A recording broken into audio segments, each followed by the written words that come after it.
Humanidades, el maestro Miguel Ángel Sigala. ¿Cómo está? Muy buenas tardes. Muy buenas tardes, José Ángel. Muchas gracias por la invitación. Pues gracias a usted por acompañarnos. Pues bueno, sus primeras impresiones principalmente por estas ausencias, algunos porque no los invitaron y otros porque se bajaron del barco porque no invitaron a todos.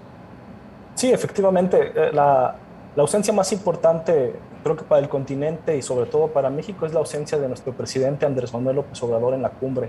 Hace algunas semanas platicábamos en este espacio con Josefina que yo creía que era una buena idea y quizá le salió por una iluminación del presidente, meterle un poco de presión a Biden, ¿no? Con miras a la cumbre, con el objetivo de obtener algo a cambio para los intereses, que sea benéfico para los intereses nacionales.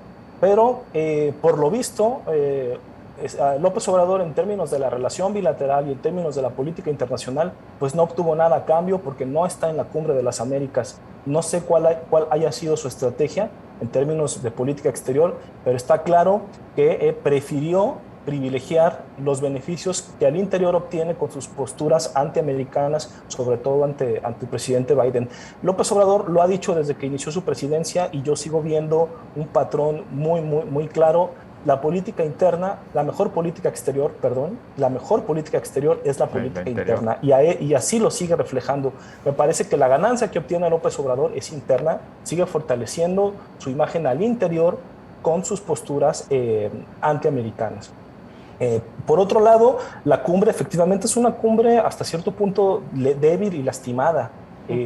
Casi una tercera parte de los líderes del hemisferio no están participando en la cumbre. No está El Salvador, no está Guatemala, no está Bolivia, no está Honduras, no está México, no está Cuba, tampoco Nicaragua ni Venezuela, que ese es otro tema importante, que simplemente no estoy diciendo que moralmente deberían estar ahí, pero me parece que el multilateralismo hemisférico requería que todos estuvieran presentes porque son miembros de la Organización de Estados Americanos y ninguno de ellos tiene ninguna sanción o suspensión para no participar en las acciones, en las actividades diplomáticas. Estados Unidos logró organizar una cumbre que hasta el momento es débil, demuestra la debilidad que tiene actualmente Estados Unidos en la región. Es un país que se erige como hegemonía regional, como líder mundial, como líder regional, pero que en realidad en las últimas décadas ha olvidado el continente y solo está presente en las malas noticias.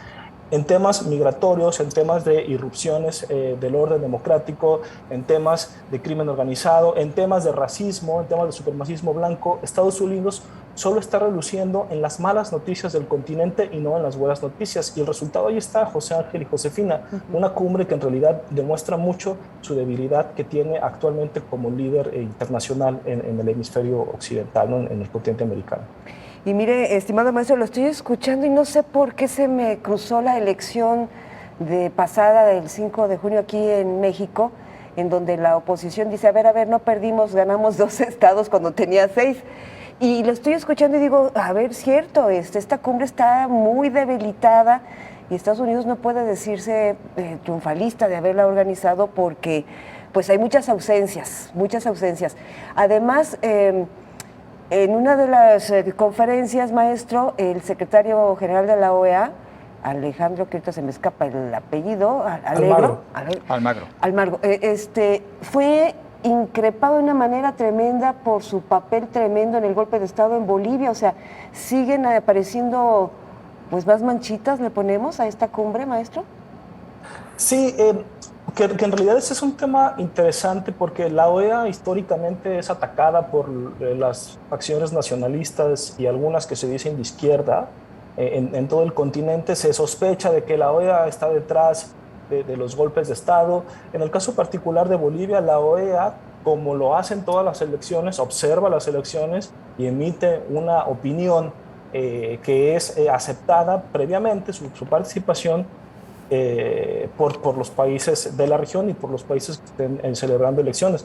La OEA emitió una opinión negativa sobre las anomalías que hubo en la última elección de Evo Morales en 2019, si no me falla la memoria, y eso es lo que, vamos, es utilizado por los críticos para atacar al Almagro, el secretario general de la OEA, y para atacar a la OEA y calificarlo como un lacayo, esas son palabras del Sí. presidente, de Estados Unidos. Yo no estoy de acuerdo con esta interpretación. La OEA efectivamente Estados Unidos tiene una gran influencia, como la tienen en todas sus relaciones internacionales por el poder que ostenta, pero la OEA es una institución que ha sido construida también por todos los estados latinoamericanos.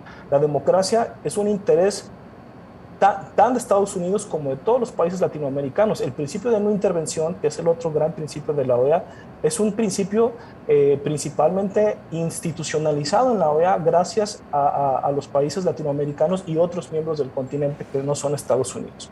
Entonces, la OEA tiene en mi opinión, tiene importancia y valor diplomática.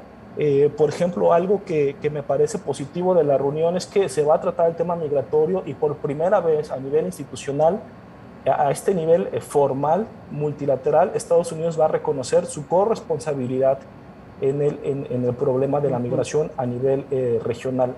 Son pequeños avances, pero me parece que son avances positivos y que solo se pueden dar a través de la coordinación de los países. Yo no creo que la OEA sea mala o buena en sí, más bien es un instrumento que es de coordinación entre países, pero que comúnmente es utilizada con interpretaciones simplistas para calificarla de un instrumento de intervención en los países latinoamericanos. Yo como internacionalista no comparto esa opinión del todo. Claro. Maestro Zigala, bueno, tendríamos que también destacar que hasta cierto punto también esto refleja por lo menos la forma como se está viendo esta cumbre, pues la debilidad que tiene, inclusive más que Estados Unidos, a nivel regional, pues el actual presidente Biden, ¿no? Y sin embargo, también la pregunta va en este sentido.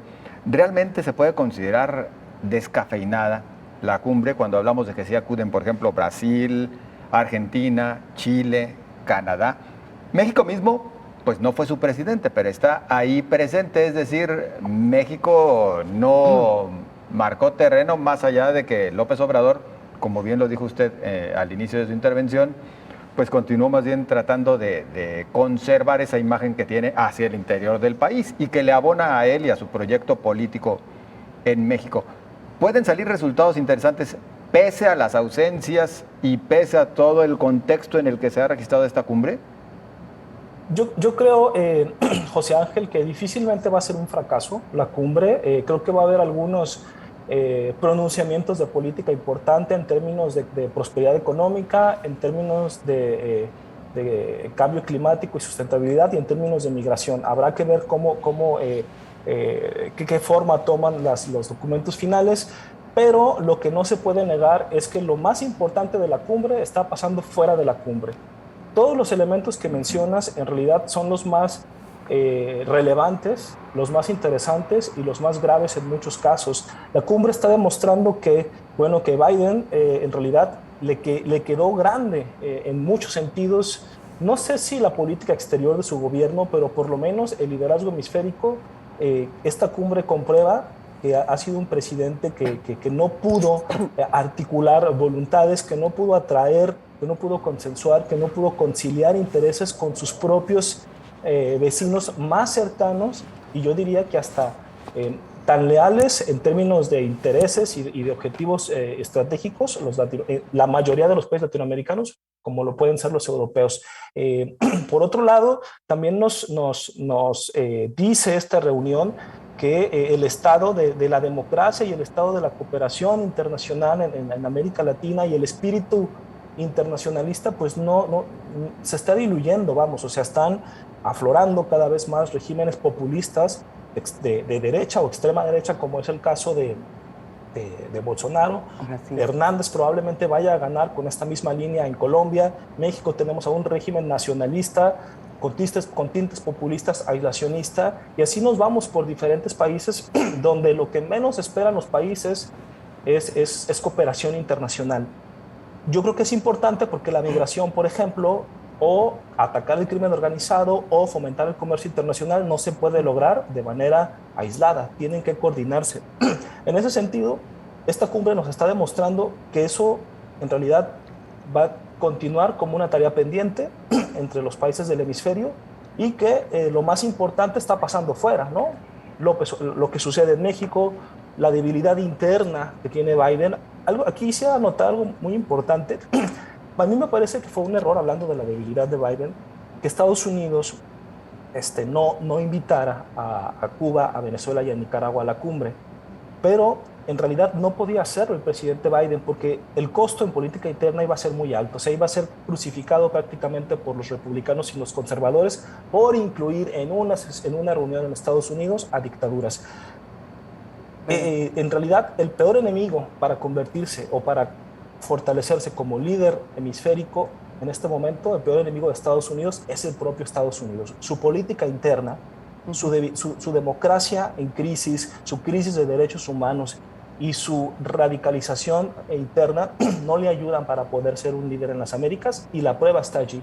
Lo más interesante que nos dice la cumbre es la situación interna de los países y también la grave crisis de cooperación internacional que hay en la región. Maestro Sigala, nos están marcando ya una pausa, entonces en un minuto, por favor. Decía usted que lo más importante de la cumbre está pasando fuera de la cumbre. De hecho, Nicolás Maduro mejor se fue a Turquía, y hace 2 días el presidente Andrés Manuel López Obrador anunció que se reuniría, si la agenda se lo permite, el presidente de Estados Unidos, Biden, encontrarse entre los dos el mes que entra. ¿Qué nos dice, qué reflexión nos haría usted? Eso es muy interesante porque eso es lo que muchos interpretan como que es la victoria de López Obrador frente a Biden, que consiguió una reunión bilateral como privada con él. En realidad, esto no debe sorprendernos. O sea, también yo pienso que Biden y Estados Unidos en general no van a hacer crecer a López Obrador como si tú lo quieres poner como un enemigo o un rival de Estados Unidos, vamos, en política, a tus enemigos los puedes hacer crecer tú, ¿no? Entonces no lo vas a hacer. Y por otro lado, le dan la importancia de temas cotidianos que tiene México. México y Estados Unidos manejan temas como si fueran política interna, política doméstica. Es por eso que no pueden decirle que no les conviene, no tiene sentido entrar en un conflicto con México. Y segundo, solo para poner en contexto, no tiene nada de raro reunirse, que los presidentes se reúnan. Cuando Felipe Calderón fue presidente, tuvo 9 reuniones con mandatarios estadounidenses. O sea, es una cuestión tan frecuente y tan cotidiana que no se puede presumir como un logro tener una reunión en la Casa Blanca. Bien. Maestro, como siempre, un placer platicar con usted y escucharle. Hasta muy pronto.